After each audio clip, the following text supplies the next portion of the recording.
Mga kaibigan, ito na yung sagot sa aming sa poll question at ang tanong sa bawat iskandalo kinasasagutan ng mga artista. Dapat ba silang manahimik na lamang o kailangang magpaliwanag sa publiko?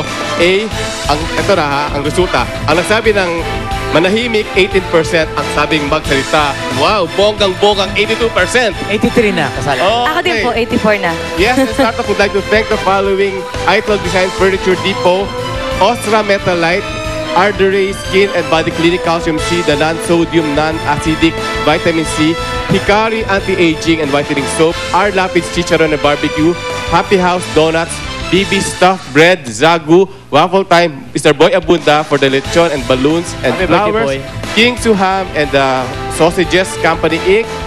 They're also celebrating their 80th anniversary this November 25.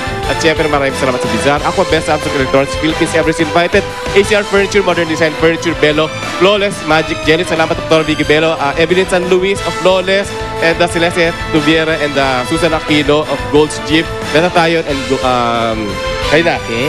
Hi Vicky Bello and hi Millie Garfinkel. Happy birthday to Kirk Lowe from Papa Pit Pit and sisters Ivy and Gia.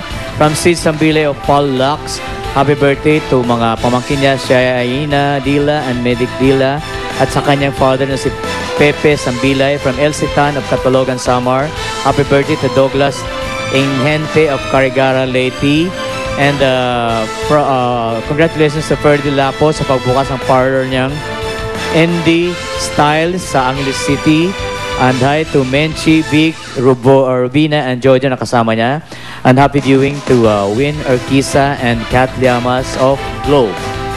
Okay, thank you po kay Dr. Vicky Bello, Dr. Caparas and Bello Medical Group, Dr. San Luis, Bello Essentials, Flawless, Ers Placenta, Miratayo, kay Madon pa may outfit, Bucalicious Dinner, Hair Fashion, Lawrence Soterio po may makeup, Dr. Hyla Disa Santos for may dental care, kaya po ng Powers, mamaya po after ng 24 oras, 7 p.m. po, and happy birthday Brian Gutierrez and Jomel, and hi kay James Miguel. At ito na siya. Ako na! 15 years of buha bate. And happy 15th Happy anniversary birthday kay Brian Yamsuan, kay Edward Sa amin. Ulises, kay Boss Vic Del Rosario, kay Boyet De Leon, kay Teresa Malaya, and Boy Abunda na love ng Star Talk, kay Miss Pinky ng Goldilocks, kay Doggy's Choice, Ernie Pecho, happy birthday kay Mitsongko, Happy Toothpaste, Champion, kay Mitatayon, DJ Floresca, thank you, Bambi Pentes, Timog, lalong-lalo na kay Wendy, Joe Paharot, Benji Alipin ng Sundance, Sandy Arellano, Prince Chua ng Quick Milk, Jimmy Ko and Lulu Season ng Voyager Luggage, Mama Peli de la Cruz, Ron David ng Cebuana, Gan Roque ng Milk and Company, Bizarre, Bong Lasso, Chris de la Cruz, Carolungo ng Magic Jelly, Lucky Bamboo, Dr. Vicky Bello, Ruby Cuyuto ng Flawless, Dr. Evelyn San Luis, Joey Santos ng House of Pabad. Super bagyo man ang dumating, tuloy-tuloy pa rin ang ating Rampage! Last Monday, pinatalsik na sa Survivor Philippines Celebrity Showdown si Ian Patterson. Ay nakakalungkot din pero that's the name of the game and ganoon talaga yung Survivor. Pero alam ko talaga like my possibility that I would go. It was fun. Like everyone there liked me like for the most part. So yeah. Unang bugso, Mentos Fresh Burst Press Conference last October 17 sa SM Mall of Asia Concert Grounds. Kabak-to-back niyan ang Centro Multi-Me Lifestyle Fest sa SM MOA pa rin. At go sa EDSA Shangri-La for the Goldilocks press launch featuring their endorsers Miss Chris Aquino and Ding Dong Dantes. Di rin tayo papahuli sa Lot Xylitol and PDA Roundtable discussion held at the SMX Convention Center last Wednesday.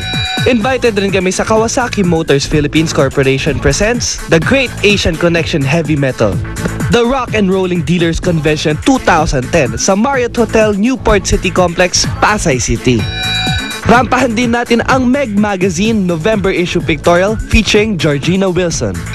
And finally, fly sa Gateway Suites for the send-off party of Binibining Pilipinas International Krista Kleiner. Her loving boyfriend JR was there. Rampage, the end!